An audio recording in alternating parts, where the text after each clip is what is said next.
if tan of alpha minus beta equal to 1, sec of alpha plus beta equal to 2 by root 3 and alpha beta are positive, then smallest value of alpha.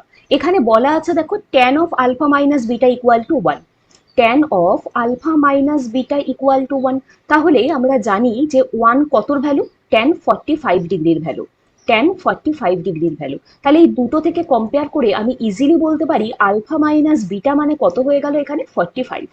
এদিকে আবার বলা আছে sec of alpha plus beta equal to 2 by root 3, তাহলে আমাদের জানতে হবে sec কত ডিগ্রির ভ্যালু 2 বাই রুট 3 হয়।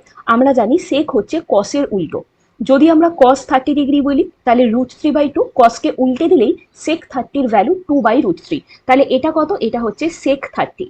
তাহলে এখান থেকে কম্পেয়ার করে আমরা বলতে পারি alpha plus beta equal to 30।